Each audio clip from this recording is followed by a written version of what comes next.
사람은 언제 담대해질까? 우리가 하나님이 주신 마음은 두려워하는 마음이 아니지 않습니까? 능력이고 사랑이고 절제인데 우리가 이제 두려운 마음을 많이 가질 때가 있어요.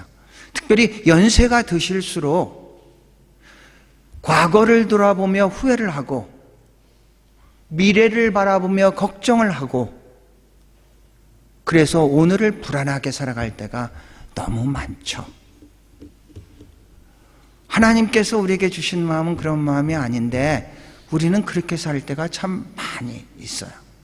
그래서 바라고 원하는 것은 오늘 말씀을 통해서 여러분뿐만 아니라 저도 이 말씀에 의지해서 하나님이 주신 마음, 담대한 마음을 가지고 살 수 있기를 주의 이름으로 축원합니다. 오늘 본문은 단 한 절이죠. 단 한 절인데 오늘 우리가 이제 생각해 볼 것은요, 이제 세 가지를 생각하겠습니다. 우리는 언제 담대할 것인가? 첫 번째는요, 사람은 자기 부인할 때 담대해질 수가 있고, 두 번째는 이웃을 사랑할 때 담대해질 수가 있고, 세 번째는 하나님을 믿을 때 담대해질 수가 있습니다. 오늘의 요한복음 11장 16절의 말씀은 우리가 잘 알고 있는 그 의심 많은 도마로 잘 알려져 있는 그 도마가 이제 한 이야기입니다. 공관복음엔 도마는 그냥 제자들의 한 사람으로서 이름만 등장을 합니다. 그런데 요한복음에 보면은 디두모 도마 이렇게 언급을 하면서 이 도마와 관계된 세 가지의 사건을 기록하고 있습니다. 디두모란 뜻은 무슨 뜻이냐면 쌍둥이란 뜻입니다. 도마가 아마 쌍둥이였던 것 같습니다. 그래서 디두모 도마를 이렇게 이름을 붙여놓고 있습니다. 그 첫 번째 세 번의 언급 가운데 첫 번째 이 도마가 한 말이 오늘 본문의 말씀입니다. 11장 16절 요한복음. 상황은 이렇습니다. 요한복음 11장은 이제 예수 그리스도께서 이제 십자가를 지기 얼마 앞두고 요단 동편에 지금 계신 상태입니다. 얼마 전에 유대 땅에서 예수 그리스도를 핍박을 해가지고 일단 거기에 거하고 있는 이런 상태입니다. 그런데 유대 땅에서 베다니에서 자기의 친구와 같은 나사로가 아프다는 소식을 듣게 됩니다. 그러니까 예수 그리스도가 이는 죽을 병이 아니다, 이를 통해서 하나님의 영광을 드러날 병이다, 그러면서 이틀간이나 요단강 동쪽에서 머물다가 이제 때가 되어서 가자 제자들에게 얘기를 했습니다. 그런데 아무도 거기에 동의를 하지를 않습니다. 왜냐하면 요단 서편에 바로 이제 예루살렘 쪽으로 간다는 것은 얼마 전에 본문에 보면 방금이라 썼는데 방금이라면 며칠 전에 거기에서 핍박을 봐가지고 이쪽으로 피신 왔던 그런 상태인데 이제 다시 그쪽으로 간다는 것은 이것은 굉장히 이게 위험하다고 이렇게 생각했던 것 같습니다. 바로 그때 도마가 딱 등장을 하면서 가자, 우리도 주님과 같이 함께 죽자, 이래서 이 본문의 말씀이 이제 등장을 이제 하게 되는 겁니다. 인간은 자기를 부인할 때 이제 강해집니다. 자기의 집착을 할 때 인간은 약해지고 타협하게 됩니다. 할 말도 하지 못하고 봐야 될 것도 보지 못하고 들어야 될 것도 듣지 못하게 됩니다. 김동길 교수님이 옛날에 그런 얘기를 했습니다. 감투론이라는 이런 말을 했습니다. 사람은 자기에 맞는, 머리에 맞는 감투를 써야 되는데 자기의 머리에 맞는 감투보다 큰 거를 쓰면은 일단 눈이 보이지 않는다고 합니다. 봐야 되는데 큰 감투를 써가지고 보이지 않고 그거보다 더 큰 감투를 쓰면 귀가 가려가지고 들어야 될 것을 듣지 못하게 되고, 그거보다 더 큰 감투를 쓰게 되면은 입을 가려서 해야 될 말을 하지 못한다고 얘기를 합니다. 자기에 집착을 하게 되면 사실은 그렇죠. 어떤 자리에 집착하든가 어떤 물질에 집착한다든가 그렇게 되면은 봐야 될 것도 보지 못하고 들어야 될 것도 듣지 못하고 해야 될 말도 하지 못하게 이제 된다는 얘기입니다. 세상은 대부분이 다 그렇게 자기를 위해서 살아갑니다. 그런데 그런 세상에서 자기를 부인하는 사람이 있다면은 그 사람은 세상이 감당치 못할 사람입니다.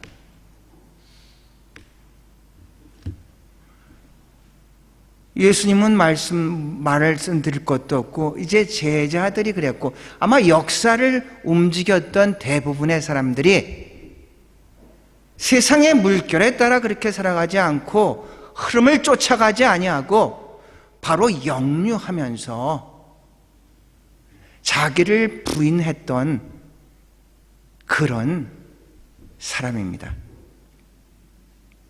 어저께는 안중근 의사가 이제 안중근의 순교라고는 쓰지는 않겠죠. 왜냐하면 종교를 위한 게 아니라 국가를 위해서 순국하시는 그런 날입니다. 이 강대상은 주기철 목사님이 쓰시던 강대상입니다. 부산에 가면 초량교회가 있습니다. 주기철 목사님은 원래 창원 출신입니다. 신학교를 졸업하고 부산의 초량교회에서 목회를 하다가 그리고 창원에 있는 문창교회를 목회를 하다가 평양에 자기의 스승이었던 조만식 선생님이 산정형 교회로 와달라고 부탁을 해서 산정현 교회로 이제 담임을 하게 됩니다. 우리나라의 선교의 역사는 이렇습니다. 1884년에 알렌이 오죠. 의사였습니다. 85년에는 4월, 정확하게 4월 5일 아펜젤러가 언더우드가 옵니다. 와서 아펜젤러는 감리교였고 언더우드는 북장로교였습니다. 우리가 장로교를 미국에서 북장로교, 남장로교 이렇게 가르는 것은 남북전쟁과 관련이 있습니다. 남북전쟁 때 북쪽에 있었던 장로교는 북장로교이고 이 남쪽에 있었던 장로교는 남장로교로 이렇게 분리가 됩니다. 북장로교 출신이었던 언더우드가 왔습니다. 감리교가 왔고 장로교가 왔죠. 이제 이 조선을 선교를 해야 되는데 서로가 어떤 중복되지 않기 위해서 선교의 구역을 나눕니다. 서울과 평양 뭐 이런 데는 장로교 쪽이 하고 특별히 인천 같은 데는 감리교 쪽에서 이렇게 하는 게 어떤 선교에 어떤 효과적으로 선교를 하는데 좋겠다. 그래서 이제 선교가 조선에 시작되죠. 그런데 후발 주자들이 있죠. 캐나다 장로교가 와서 원산 쪽으로 갑니다. 호주 장로교가 1889년에 네이비스 선교사님이 들어옵니다. 그래서 이미 기존에서 있는 지역들은 선교 구역으로서 나눠졌고 당신은 부산 쪽으로 참 갔으면 좋겠습니다. 그래서 네이비스 목사님이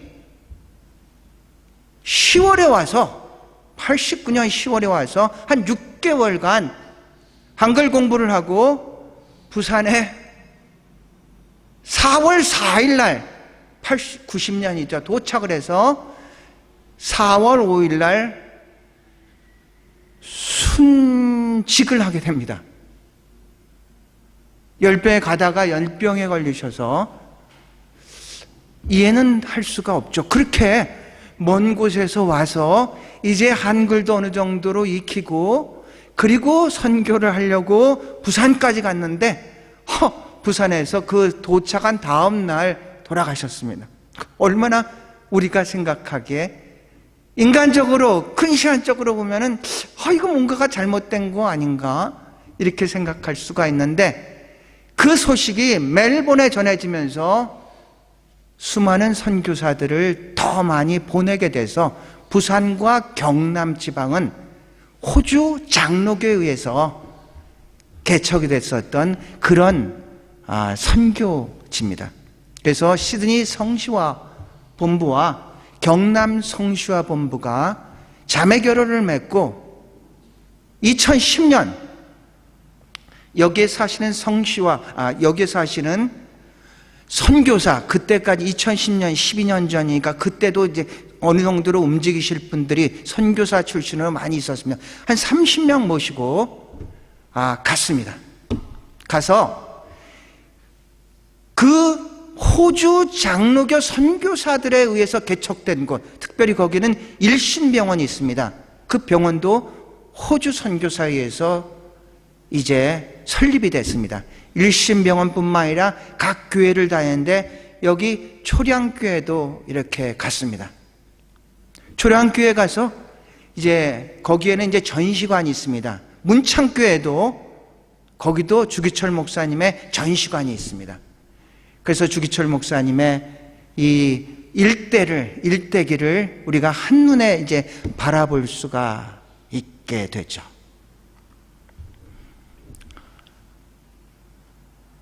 주기철 목사님은 돌아가신 1935년에 이제 돌아가신 게 아니죠.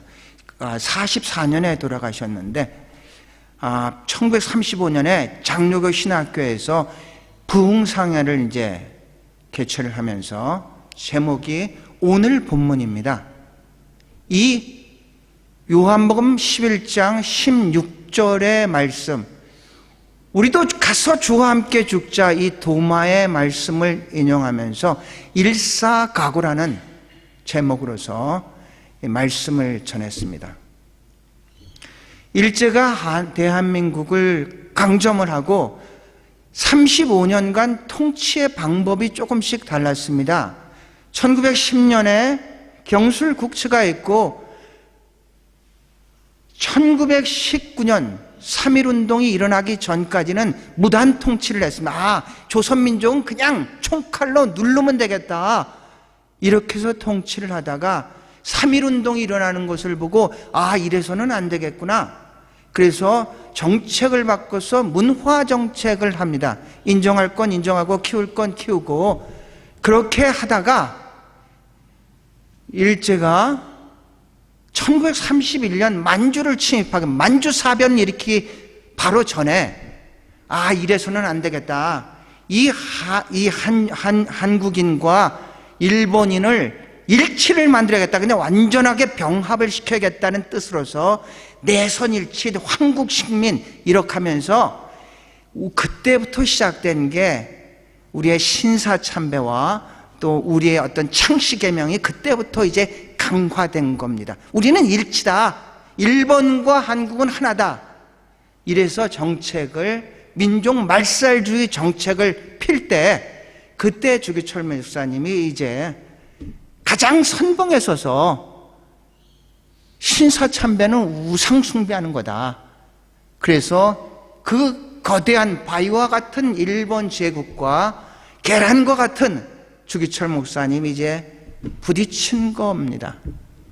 다른 교단들 다, 나머지의 교단은 1938년 장로교 가장 큰 교단의 9월 9일 날 다 신사참배 가결을 이렇게 한 상태입니다. 나머지의 교단도 이제 다 비슷한 상황이었습니다. 그러니까 일제 치하에서는 이 주기철 목사님이 얼마나 눈에 가시였겠습니까? 끝까지 개인의 신앙을 넘어서 전체 민족의 신사참배는 이것은 우상숭배입니다, 운동을 일으키면서 활동을 하게 되니까 일본이 결국은 주기철 목사님을 계속해서 이제 고문을 하게 되다가 1944년에 돌아가시는데, 그 돌아가시는 그날 9시에, 밤 9시에 돌아가셨는데, 그날 부인이 마지막 면회를 했답니다. 지금 주한 장로교회 담임 목사님이 주기철 목사님의 손자입니다. 주승중 목사님인데, 그분이 이제 간증을 하는 겁니다. 아버지한테 들었었던 이야기, 숙부들한테 들었던 얘기, 마지막 그 순간에 대해서 이제 간증을 했습니다. 마지막 이제 주 목사님도 이제 오늘 죽을 것 같다는 것도 알고 있었고, 그 사모님 되신 분도 알고 있었고, 그래서 마지막 면회에서 하실 말씀이 없습니까? 그랬더니 그랬답니다. 미안하다고. 그때 노모를 모시고 80 노모를 모시고 있었는데, 어머니를 잘 부탁하고 자식들을 잘 부탁한다. 그리고 내가 죽어서라도 한국교회를 위해서 기도를 하겠다. 그러면서 들어가는 그분한테 마지막으로 뭐라 했다. 더 필요한 건 없습니까? 그랬더니 막 추웠던 것 같습니다.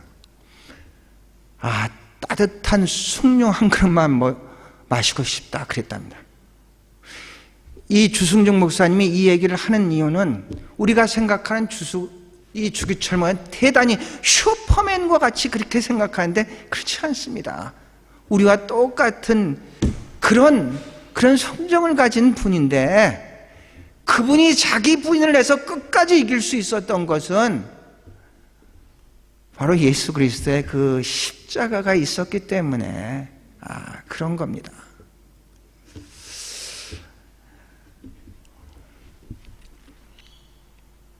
비슷한 우리 이순신 장군도 그렇지 않습니까?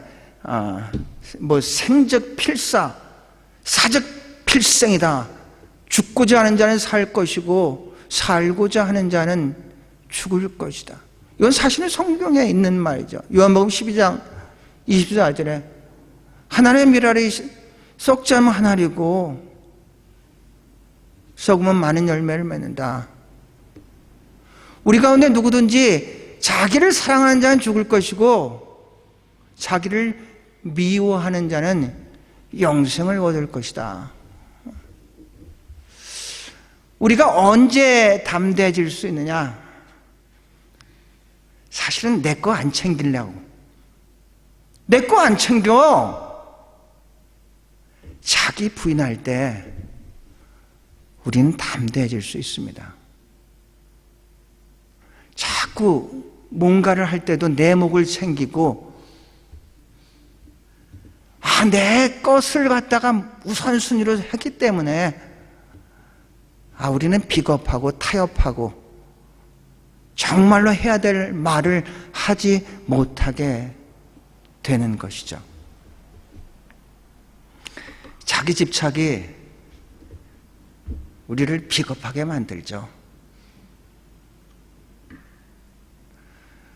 첫 번째 말씀은요, 우리는 언제 담대해질 수 있는가? 여러분, 자기를 부인할 때 우리는 담대해질 수 있고요. 두 번째는 이웃을 사랑할 때 우리는 담대할 수 있어요. 같이 읽어볼까요? 시작. 사랑 안에 두려움이 없고 온전한 사랑이 두려움을 내쫓나니 두려움에는 형벌이 있음이라. 두려워하는 자는 사랑 안에서 온전히 이루지 못하니라. 사람은 사랑할 때 강해집니다.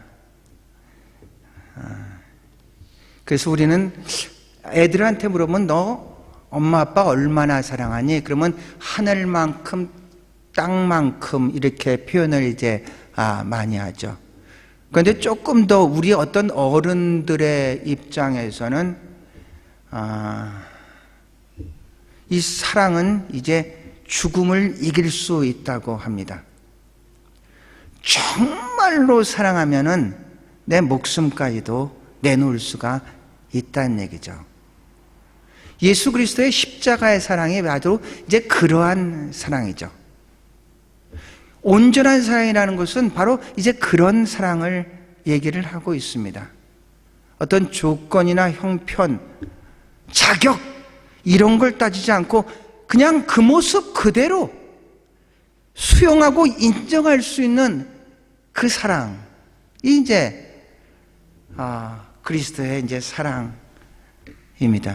이 사랑과 가장 유사한 사랑은 아마 이제 부모가, 특별히 어머니가 그렇습니다. 어머니가 자식을 사랑하는 그 사랑이, 그리스도가 인간을 사랑하는 것을 아가페라는 어머니가 가장 유사한 사랑으로서 자식을 스톨게라고 얘기를 합니다. 다른 이유가 없습니다. 우리가 세상의 사람들과 만날 땐 여러 가지 다 이렇게 죄죠. 그래서 너를 사랑한다고 하지만 조건이 달린 사랑은 사랑이 아니라 좋아한다고 할 수가 있는 것이죠. 사랑이라는 것은 그 사람의 조건과는 관계없이 그냥 있는 그 모습 그대로를 인정해 주는 게 진정한 제 사랑이죠. 부모의 사랑이, 특별히 어머니의 사랑이 그렇답니다.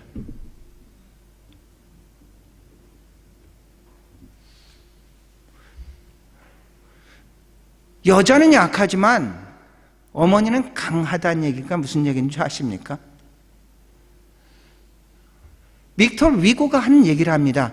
추상적으로, 어떤 감상적으로, 낭만적으로 하는 얘기가 아니라 정말로 과학적으로 이 여자가 아이를 낳으면은 어머니로 재탄생한다고 합니다. 아주 강해진다고 합니다.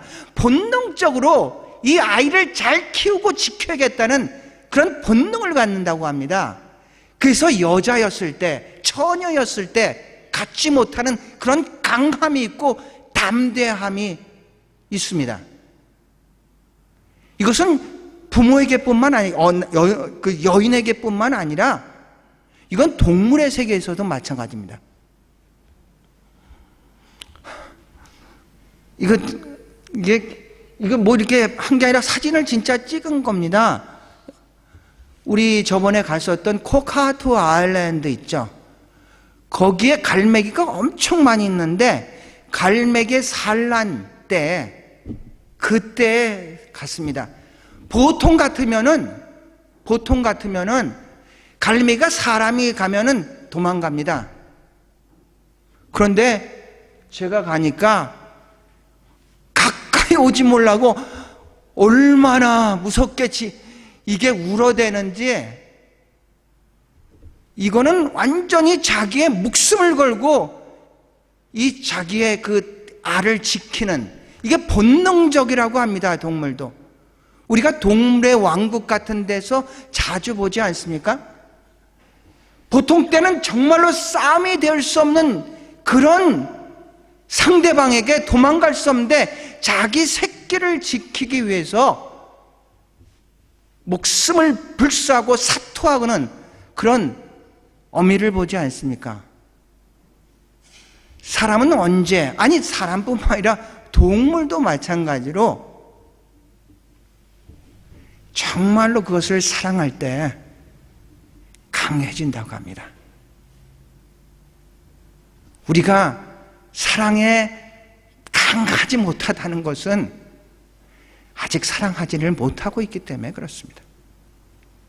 이것은, 이 사랑은 나 중심의 사랑이 아니라 너 중심의 사랑이고, 이 사랑은 이기적인 사랑이 아니라 이타적인 사랑인데, 너라는 것은 너일 수도 있지만 국가일 수도 있습니다. 그래서 안중근 의사와 같은 분은 이 국가를 사랑하기 때문에 목숨을 초계와 같이 버릴 수가 있었던 것이죠. 러시아가 우크라이나를 침공을 했습니다. 2월 24일 날 침공했어요. 침공이 딱 시작되면서 세계 여론은 한결같이 이 엄청난 러시아가 그 약한 우크라이나를 딱 전쟁했으니까 한 2, 3일 안에 전쟁은 끝날 거라고 이렇게 예측을 했습니다. 2, 3일 안에 전쟁은 끝날 거야. 개입도 못하고 그런 상태에서 바이든 미 대통령이 젤렌스키 우크라이나 대통령한테 피신할 수 있는 항공기를 보내준다고 했습니다. 그런데 젤렌스키 대통령이 바이든한테 얘기를 하기를, 우리가 필요한 것은 도망갈 항공기가 아니라 싸울 탄약이 필요합니다. 우리는 끝까지 여기서 싸우겠습니다. 끝까지 싸우겠습니다. EU 국회에서는, 회의에서는 이 젤렌스키가 동영상으로 그랬다고 합니다.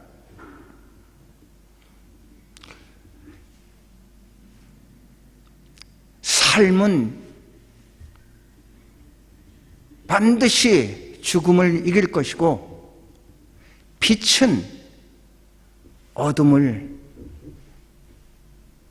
이길 겁니다. 나는 끝까지 남아서 싸우겠습니다. 이 대통령의 결연한 결단이 도망가던 우크라이나의 청년들을 다 다시 결집을 했습니다. 그래서 지금 한 달이 넘는데 오히려 전세는, 지금 내부의 전세는 우크라이나가 이기고 있다고 합니다.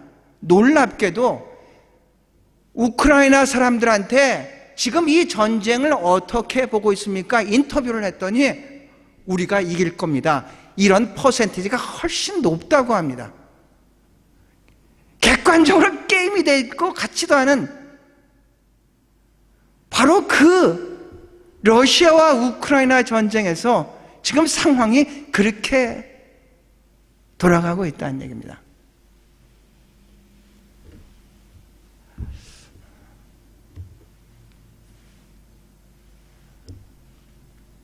나라를 사랑하는 그 사랑, 그 사람이 죽음을 불사르했고 그 리더를 바라보면서 내부의 우크라이나 사람뿐만 아니라 외부에 있었던 우크라이나과 또 용병들까지 계속해서 우크라이나를 지지를 하고 있다고 합니다.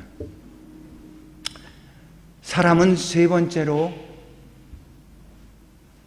하나님을 믿을 때, 같이 읽어볼까요? 여호와는 나의 반석이요 나의 요새시요 나를 건지시는 이시요 나의 하나님이시요 내가 그 안에 피할 나의 바위시요 나의 방패시요 나의 구원의 뿌리시요 나의 산성이시니라. 오늘 마지막 찬양은 우리 선교사님이 아까 인도에서 했던 아무것도 두려워 말라 입니다. 두려워하지 마. 왜 두려워하지 마?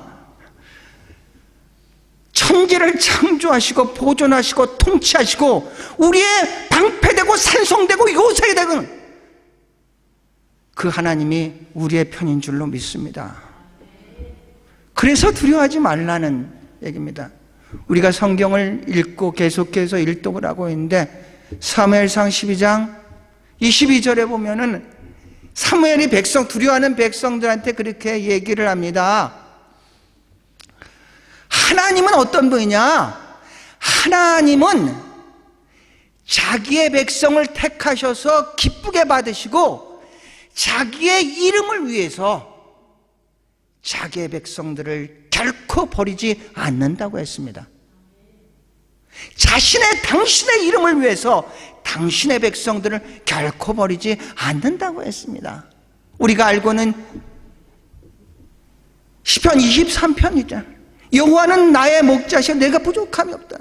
그가 나를 실만한 물가로 인도하시고 그가 나를 푸른 추하에 누이시 실만한 물가로 인도하시는 듯다. 그게 나의 영혼을 소생시키시고 자기의 이름을 위해서 우리를 의의 길로 인도해 주시는 줄로 믿습니다. 사랑하는 성도 여러분, 분명한 것은 두려워하는 마음은, 불안한 마음은 하나님이 우리에게 주신 마음이 아니라는 것입니다. 하나님이 우리에게 주신 마음은 담대한 마음인데 어떻게 하면 담대하게 살아갈 수 있을까? 자기를 부인할 수 있는 사람이, 그 사람이 담대합니다. 이웃을 사랑할 수 있는 사람이, 그 사람이 담대합니다. 하나님을 분명히 믿는 사람이, 그 사람이 담대합니다.